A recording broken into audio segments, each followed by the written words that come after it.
Hello, my E.I.T family. How y'all doing? I was supposed to be going to work, but the event got canceled, so here we are. Ooh, hold up. Got a piece of hair in my eye, but yes. I saw something recently, and it was in response to the whole Kevin Hart thing, the documentary or like the docu-series that he put out about his life and everything that he's been experiencing. And the topic that had come up in conversation because of that was black men cheating, right? Now, you know that I'm all about emotional intelligence and growing yourself internally, but you can't grow yourself until we acknowledge what we're trying to grow through, grow from, and grow with, right? Now, the topic within itself is black men cheating. People love to say, oh, no, everybody cheats. Every demographic cheats. Black, white, Hispanic, Yes, everybody cheats. Everybody has those moments. And doesn't matter what race, ethnicity, whatever. But what we cannot pretend, is that there isn't a specific space of which black men inhabit where they disproportionately find themselves in these situations. Now, that does not mean that it doesn't happen a crap ton in every other group. I am not saying that for whoever's back there who's going to be like, but everybody else cheats too. I'm not saying that. Everybody, man, woman, dog, it don't matter. Everybody can find themselves in those spaces. But we have to acknowledge that there is something deeper happening in our black community, in our black male space, that makes it where they feel that cheating and stepping out somehow adds to their worth, and they can't truly explain why. So let me break it down for you. First of all, let's take it back to slavery for about 2 seconds. The black male body, the black female body was put up on a block and auctioned off as if we were cattle. So right there, right then, we now have created a space where how you look and how you are perceived and your features and what makes you manly is for sale. It's not your own, it's for sale.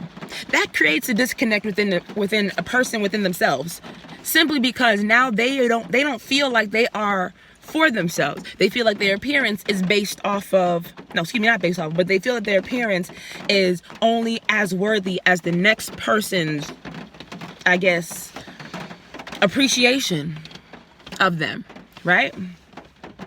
Then we flash forward a little bit, a couple generations, if you will, and we start seeing that not only are young black women being molested and raped at young ages and being messed up because of that, messing up their sense of self-worth. Not only are we seeing this in black young women, but we're seeing it in black young men. But we don't hear about it the same way we do it with the women, do we? Why? Why don't we hear about it like that? It's not that it's not happening. It's because there's a different worth system being utilized and being pushed when it happens to black men. When you're a young woman and you're raped, some people in certain cultures, I won't say any names, will look at you as, okay, your virginity has been taken, so now your worth has diminished. Okay.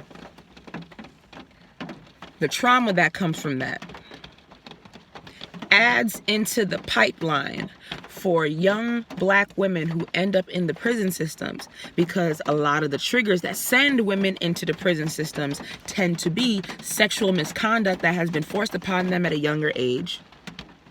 And now a lot of them turn to different things, trying to find peace, trying to find worth. Now, this does not mean that it's all women who have experienced sexual just despair. That's the best way for me to put it. Sexual trauma. This doesn't go for all of them, because some of them find their way out of it, but there's still a part of them that's been battling. But if you look at a lot of the women that are in the prison system, you hear a lot of their stories. Somewhere down there, they're going to tell you about how they were taken advantage of as a child, right? So boom, we have that. Now, to the black men, are they not getting messed with as kids? Yes. But here's where the difference is. You can hear stories on top of stories on top of stories on top of stories of young black men who have had their first sexual experience at 9, 10, 11, maybe 8, shoot, maybe 7. Take a look at Neo's story. He was, I believe, taken advantage of by his babysitter. But that's not, that you guys can look that up. But we see this happening. But when you have the young black men now who go to their elders and they're like, so-and-so touched me or so-and-so did this. Hey, yeah, that's because you're a man, baby. That's because you're a man. That's what you're supposed to do. That's what you're supposed to do. You're supposed to sow your wild oats. That means you a man now. You better go out there and conquer that world. You better spread your seed all over the place. You better multiply. Sound familiar? They are taught that their experience as a child is building them as a man. What? So that young boy who was perfectly fine living in his innocence, who's taken advantage of by an older woman, and that's a whole topic that we got to get into another time, but taken advantage of by an older woman, now that's a part of his self-worth. He's now a man. And then you flash forward a couple of years. Now that's been sitting with him and they have a skewed sense of sexuality. They have a skewed sense of sexual habits because they was touched on as children and they couldn't process that. So now they feel that any interaction with any female on any sexual level means that they're more of a man. Cool. Now you flash forward and they start dibbling and dabbling, having sex with this, having sex with that, and they're bringing their stories, and that rhetoric is being enforced by their people, by their boys, by their older male elders, who's now telling them, oh yeah, you slaying them, boy, oh, you better slang that. You better slang it. Yeah, you a man now. I got the hair on your chest. Now we got that whole bullshit rhetoric, sorry for my language, that's being pushed and being enforced in them. And then somewhere in their subconscious, somewhere in there, they have this strange connection in their brain that says the more women you sleep with means the more manly you are.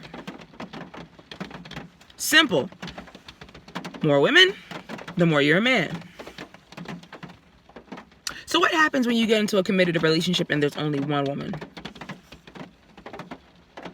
You would think, well, you got one woman, you can do whatever you want as long as you want, blah, blah, blah. Cool, right? That would be the common thought. No. Subconscious now kicks in. It's like, but that's, you're only having sex with one woman. Does that mean that I'm less of a man now?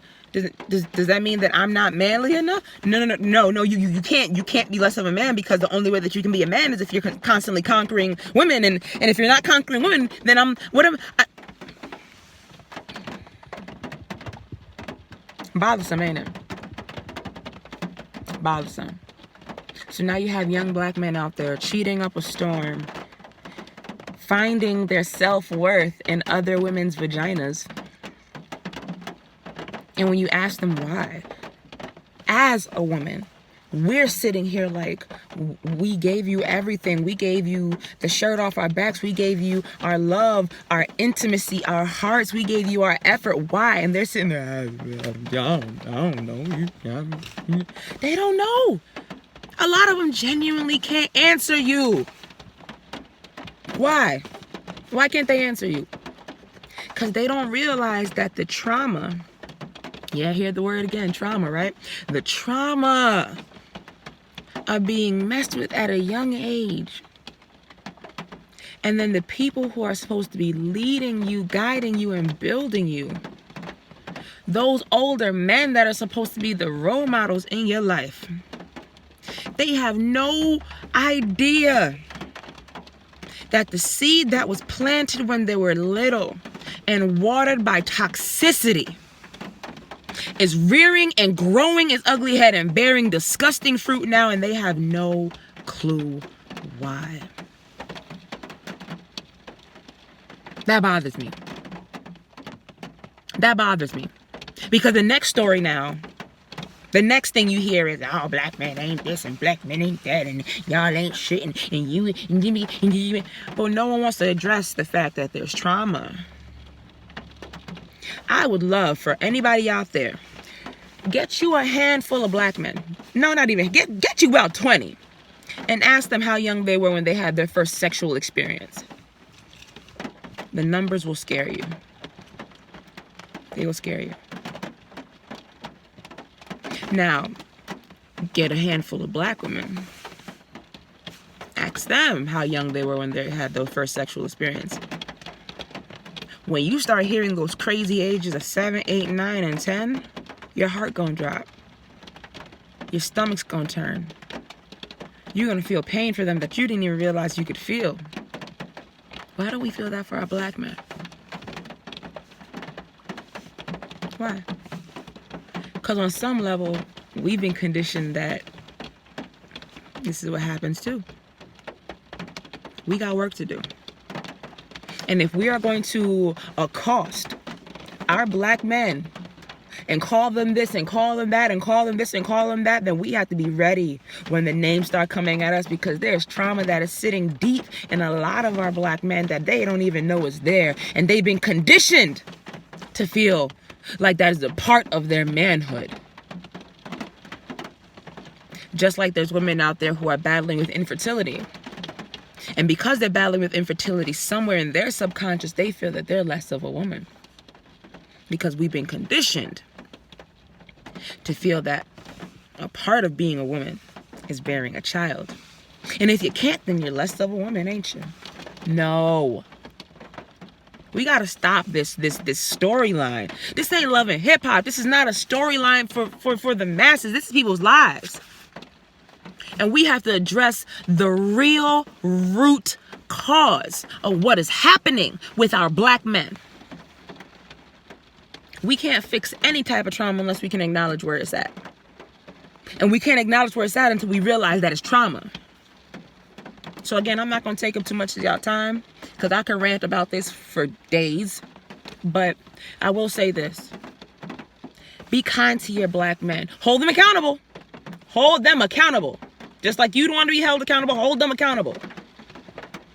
But let's stop bashing what for a lot of people are the symptom and start figuring out where the illness is. Because you wouldn't go up to a child and smack them upside the head because they threw up on the floor. No, you try to figure out why they're throwing up. I think we owe that to them. So again, I love y'all. I do.